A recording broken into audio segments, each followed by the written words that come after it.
qui va donc vous présenter un petit récap lecture, le numéro 6, dans lequel je vais vous parler de 5 romans, 4 BD et un petit magazine. Donc on commence tout ça maintenant. Alors on commence la vidéo avec le tome 1 de Animal, la malédiction de Boucle d'Or de Victor Dixon, publié aux éditions Gallimard. Donc en fait l'auteur était présent au salon Étonnant Voyageur, donc je voulais le lire pour pouvoir en discuter avec lui. Finalement je suis pas allée le voir parce que j'ai pas aimé son livre et qu'en plus, j'ai pas aimé, j'ai été super déçue par son livre et qu'en plus j'avais pas de questions à lui parler et puis que j'ai déjà essayé Jack Spark et que après le tome 2 ça n'avait pas été une réussite, donc du coup je ne suis pas allée le voir, mais j'ai quand même lu son livre avant qui a été une déception. Donc c'était une réécriture du conte de Boucle d'Or.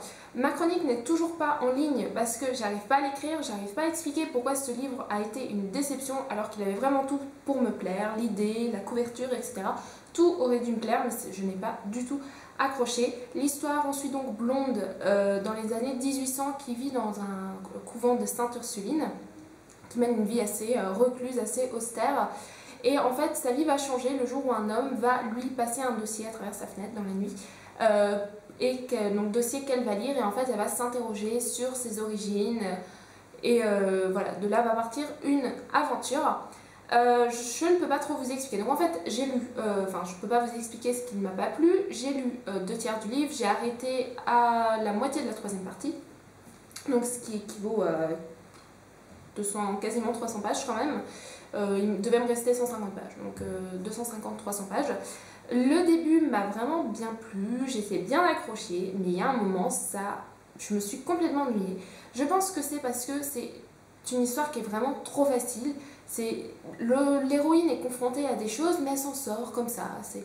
En plus, elle n'a pas beaucoup de caractère, donc on s'attache à elle, mais on reste assez extérieur.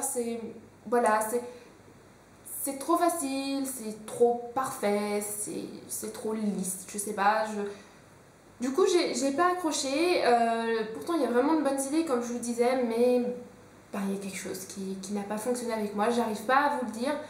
Les personnages sont plus ou moins attachants, l'héroïne plus ou moins attachante, les aventures un petit peu trop faciles à mon goût, j'ai trouvé. Et peut-être que c'est ça. En tout cas, au début, c'est vraiment prenant, mais je pense qu'à un moment, on attend que qu'il y ait un peu plus d'action, qu'il y ait un peu plus de rebondissement, et ça reste quand même assez plat. En tout cas, jusqu'aux 300 pages. Et après, c'est un petit peu plus mouvementé, mais ça m'a pas beaucoup vraiment captivé. Donc voilà, pas de regret. Dommage que ça ne m'ait pas plu, mais bon. Voilà. Alors ensuite, j'ai lu Le Dernier Hiver de Jean-Luc Marcastel, publié aux éditions Hachette dans la collection Black Moon. Un livre qui était depuis un petit moment dans ma palle. J'ai eu l'occasion de rencontrer l'auteur aux Étonnants Voyageurs 2 fois, puis au Salon Montreuil, au Salon Montreuil. J'apprécie vraiment beaucoup cet auteur et j'aurais été désolée de ne pas apprécier son livre, mais ça n'a pas été le cas puisque je le classe dans la catégorie des 4 sur 5. Donc au niveau de l'histoire, c'est une dystopie qui se déroule en 2035. Quelques années auparavant, en fait, il y a eu une éclipse et la Lune est restée devant le Soleil, ce qui fait que le Soleil est disparu, il est caché. Les températures du monde, de la Terre, ont complètement chuté, moins 30, moins 40 et tout ce que vous voulez.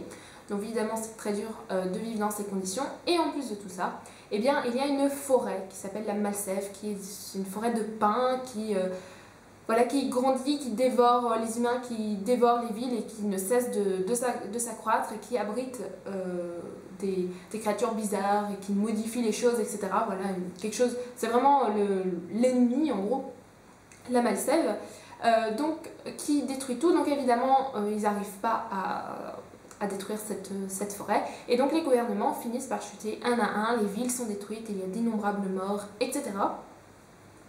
Et puis nous sommes au village d'Aurillac, donc dans le sud de la France, il me semble, Aurillac, quelque chose, je ne connais pas trop ma géographie, mais voilà, nous partons d'Aurillac, nous suivons différents personnages, mais notamment le personnage de Johan. Donc Johan est un garçon de 17 ans qui a laissé partir, la famille de sa copine, de sa petite amie, ont décidé d'aller vivre à Bergerac parce qu'ils pensaient qu'à Bergerac ça serait mieux qu'à Aurillac. La Malsève a grandi entre Aurillac et Bergerac et Johan s'inquiète de plus en plus pour sa petite amie et donc il décide, parce qu'il ne supporte plus d'être loin d'elle, il décide d'aller chercher Léa et de la ramener à Aurillac parce qu'à Aurillac ça va plutôt bien. Donc pour cette traversée de la Malsève, pour cela il va falloir qu'il traverse la Malsève et il sera accompagné de différentes personnes, de son frère, d'amis, etc. Et donc c'est un peu cette histoire, voilà, ce périple de Johan pour rejoindre Léa. Donc ça paraît assez simple et peut-être un petit peu prévisible comme ça, mais c'est vraiment un super livre, c'est très poétique.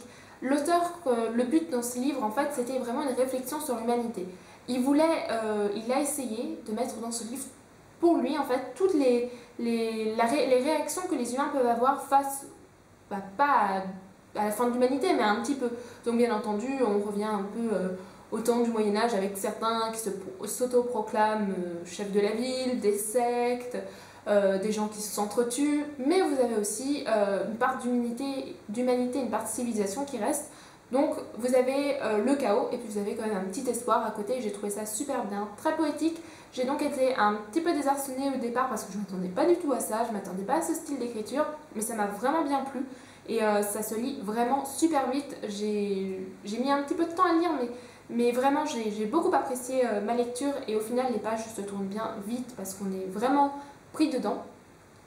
Au niveau des personnages, alors le personnage dont je vous ai parlé, Johan, est certainement le personnage le plus complexe du livre et celui où on a le plus de mal en fait à s'attacher parce qu'il souffre un peu d'un dédoublement de personnalité ou de personnalité multiple. Voilà, pour moi c'est presque la même chose, mais il doit y avoir une petite différence entre ces deux termes. Donc en fait, Johan coexiste avec Corbeau. Donc Johan, c'est un humain qui a des sentiments, etc. Et Corbeau, c'est quelqu'un de très froid, qui n'a aucune émotion. S'il a de vous dire vous allez mourir, il va pas vous dire non non t'inquiète ça va pas aller, il va vous dire bah écoute tu vas mourir, voilà, pas de sentiments, froid, etc. Donc ce qui fait que c'est un personnage, Johan, le personnage de Johan est super bien construit, et un petit peu dur de s'attacher à lui. Et puis au niveau des personnages secondaires, là aussi ils sont bien construits, on s'attache vraiment bien à eux. Mais alors le petit défaut du livre, enfin quelque chose que j'aurais aimé mieux voir, on nous dit dès le début que la Malsave ce sont des pains qui mangent les hommes. Et la Malsave, elle est à la fois très présente et à la fois pas trop. Parce que certes, ils vont traverser la Malsave et ils vont donc voir des animaux, des choses très bizarres, des choses très dangereuses. Mais les pains qui vivent ensemble, qui sont comme une communauté, on le voit un petit peu, mais les pains qui mangent les humains, bah, on le voit pas vraiment en fait. Donc du coup, j'avais l'impression que la Malsave, elle était là comme une présence très, très présente, sombre et un peu, comment dire, oppressive. Mais globalement, elle a pas un grand rôle en fait. J'ai trouvé que son rôle était un petit peu minimisé pour la place qu'elle prenait. Voilà. Globalement, c'est le seul petit truc que j'ai envie de dire. Et au niveau de la fin, alors moi, elle m'a beaucoup plu. Mais en fait, il y a, au niveau de 300 pages, il y a l'auteur change un petit peu de style. Donc au début on est dans quelque chose de plus poétique, il y a de l'action, etc. Mais à la fin on est vraiment dans quelque chose d'action, avec une histoire d'action, avec de la magie, des rebondissements, etc. Beaucoup plus mouvementé qu'au début du livre. Alors moi ça m'a pas du tout posé de problème et ça m'a même au contraire beaucoup plu. Mais pour en avoir discuté, pour avoir lu quelques chroniques, certaines personnes ont un petit peu moins apprécié ce changement. Voilà, donc ça reste très personnel. En tout cas, c'est vraiment un livre que je vous recommande, qui est très sympathique, qui est très poétique, qui est presque philosophique en fait. Voilà, pour une réflexion sur l'humanité avec certes du chaos, mais aussi de l'espoir. Donc voilà, et puis la fin m'a beaucoup plu, j'ai bien aimé l'idée de la fin. Puis l'auteur a des idées. Franchement, je me demande où est-ce Alors mon appareil photo n'ayant plus de batterie, j'ai changé, donc j'espère que la qualité sera quand même bonne et qu'elle vous plaira. On va faire un test. Alors on va continuer donc avec les livres. Alors j'ai lu ensuite le tome 1 de Withershins, le pacte de la voleuse de Harry Marmel, publié aux éditions Lumen. Donc ma chronique est déjà sur le blog, je remercie le forum Livre Addict pour m'avoir sélectionné pour me l'envoyer. C'est un livre que j'ai beaucoup apprécié, qui a aussi beaucoup plu. Et j'ai aussi vu des chroniques assez négatives, ce que je peux comprendre, parce que nous sommes dans un univers de fantasy, mais c'est réellement plus un livre d'action et d'aventure sur fond de fantasy que un roman de fantasy en fait. Voilà, donc moi ça m'a beaucoup plu, mais je peux comprendre que s'il y a des personnes qui s'attendaient à de la fantasy hyper bien construite, etc., même si le roman est très bien construit, mais à de la fantasy très approfondie, je peux comprendre que certaines personnes aient été déçues. Alors, Tout d'abord, ce qui m'a attiré dans ce livre, c'est la couverture, qui n'est pas sans me rappeler celle de Licia Troisi, mais le style à l'intérieur n'est pas vraiment celui de Licia Troisi, même pas du tout. Et puis la quatrième de couverture qui m'a beaucoup plu, donc c'est l'histoire d'Adrienne Satie, alias Widershins, qui est née dans les bas-fonds de la ville où elle vit, en fait, voilà, qui était assez pauvre, qui est devenue orpheline très tôt, et qui, par une série d'événements, a été recueillie par un aristocrate, et elle est donc devenue elle-même aristocrate. Elle a été acceptée par l'aristocratie jusqu'au jour où il y a eu un massacre, et en fait on a accusé Adrienne Satie de ce massacre. Du coup, Adrienne est devenue Widershins et elle s'est engagée dans la guilde des dénicheurs. Et donc elle est devenue voleuse. Et donc Widershins va se retrouver impliquée dans une sombre conspiration, d'où elle va devoir se sortir un petit peu malgré elle et empêcher que de sombres choses se déroulent. Alors Widershins, c'est un personnage au caractère très fort, têtue, audacieuse, imprudente, parfois stupide, et elle m'a un petit peu agacée, mais on finit par s'attacher à elle. Même assez rapidement, parce qu'elle est quand même fidèle et elle est quand même assez sensible, même si elle fait certaines choses assez stupides. Au niveau des personnages secondaires, pas mal de personnages secondaires qui sont tous bien construits, bien approfondis, avec des passages qui leur est réservé, donc on suit un petit peu ce qu'ils font. Mais voilà, ils sont un petit peu trop nombreux et je me suis parfois emmêlé les pinceaux. Au niveau de la construction du roman, alors elle a plu à certains, elle en a déplu à d'autres. Personnellement, elle m'a plutôt plu. En fait, on alterne passé-présent. Donc, vous avez un chapitre sur deux, un chapitre dans le passé. Donc voilà, ça commence 6 ans plus tôt, puis le présent, puis 5 ans plus tôt, puis le présent, puis 4 ans plus tôt, puis le présent, etc. Donc ça permet un petit peu de voir comment tout ça s'est déroulé, comment Widershins s'est retrouvé impliqué dans tout ça. J'ai beaucoup apprécié. Certaines personnes ont eu un petit peu plus de mal, ce que j'en ai vu en tout cas des chroniques. Mais voilà, j'ai bien aimé. On découvre du coup le passé de Widershins. On a un peu du mal à voir où l'auteur veut nous mener au début, mais quand tout finit par se dérouler, et c'est vraiment super sympa. C'est un livre où il y a beaucoup d'action, il y a vraiment du rythme, il y a des rebondissements, mais certains sont assez prévisibles. Voilà, globalement, c'est pas un livre qui va rénover le genre, c'est pas un livre extraordinaire, c'est vraiment un livre qui vous fait passer un bon moment et que j'ai eu vraiment plaisir à lire. L'univers est vraiment super intéressant, on est dans l'univers des dieux, voilà, avec la présence d'un dieu aux côtés de Widershins. Et j'ai trouvé ça super bien construit, super intéressant et j'ai vraiment hâte de lire la suite. Donc franchement, s'il vous tente, surtout n'hésitez pas, mais gardez bien en tête que c'est plus un roman d'aventure et d'action qu'un roman de fantasy. Mais voilà, je pense qu'il pourra séduire un large public. J'ai ensuite lu Le journal infirme de Clara Müller, publié aux éditions Sarbacane dans la collection Exprime, qui ne m'a pas du tout plu. J'ai même parler d'histoire, c'est très compliqué. On est dans une France à moitié dystopique, sauf que ça se déroule en 2015. Et 2015, c'est vraiment très proche de nous. Et du coup, déjà, le côté un petit peu de dystopie, c'est un peu dur de se le représenter parce que du coup, c'est vraiment super proche de nous. Alors en gros, Paris a été coupé en 2 zones, la zone des riches, la zone des pauvres. Et on suit un peu une histoire, mais c'est un peu compliqué. Tout est bizarre en fait, tout est étrange. L'héroïne est très spéciale, le monde dans lequel elle vit est super spécial. Les personnages sont spéciaux. J'ai pas du tout réussi à rentrer dedans, je suis vraiment restée super extérieure à l'histoire.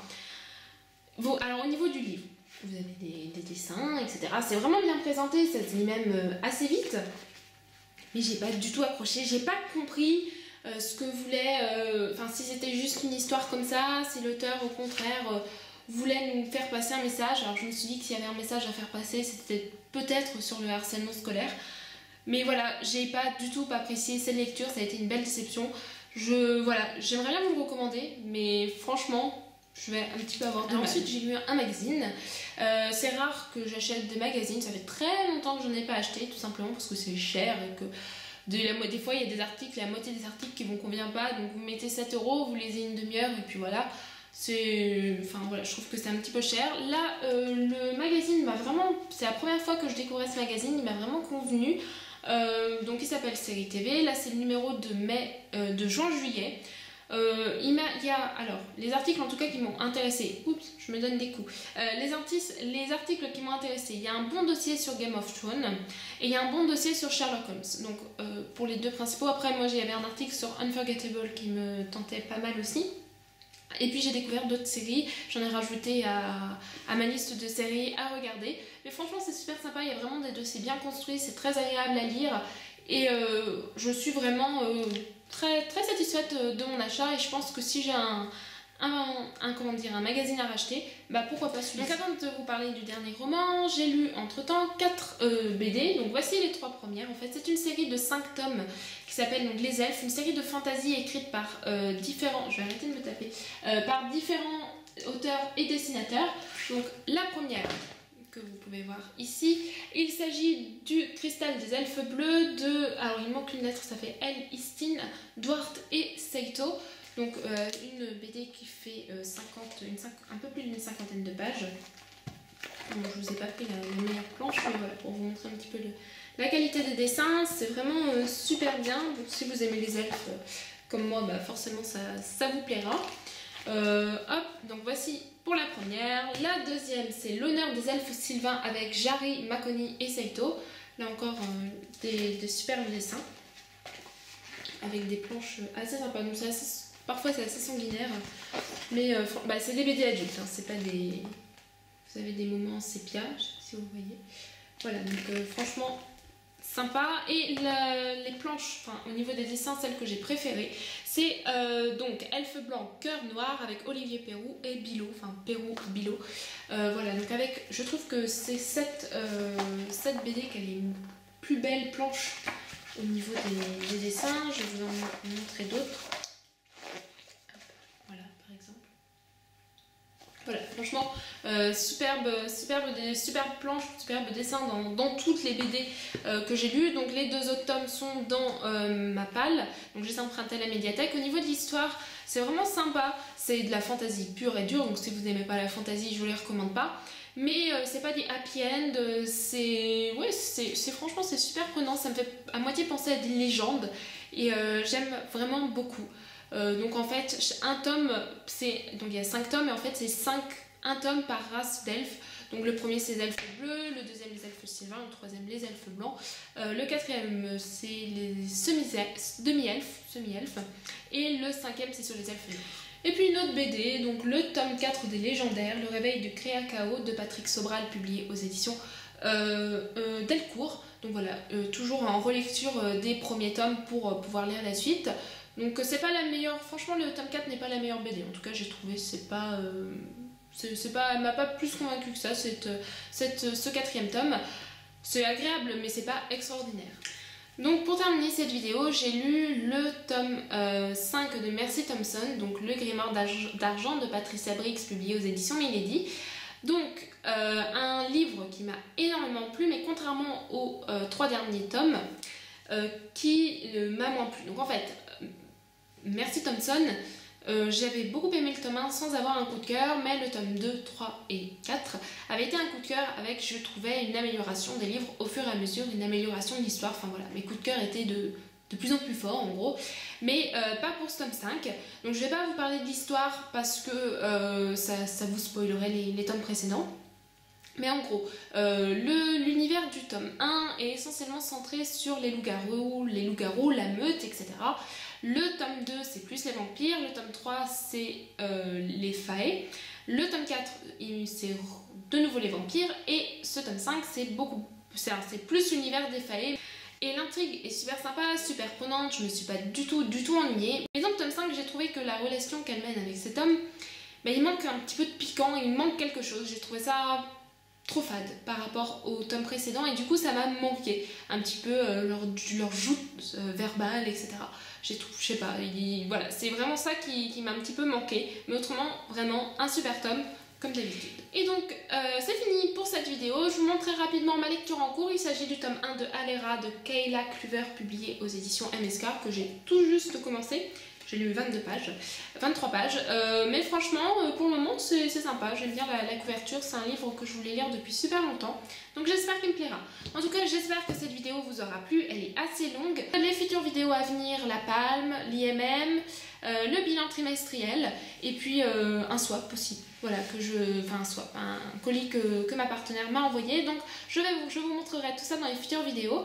Les résultats des concours que j'ai organisés vont tomber cette semaine. Je suis désolée, j'ai mis un petit peu de temps à tout recenser, à faire les tirages, etc. Mais voilà, ils vont bientôt tomber. En tout cas, je vous fais à tous de gros bisous et je vous dis à la prochaine fois pour une future vidéo. Bisous bisous.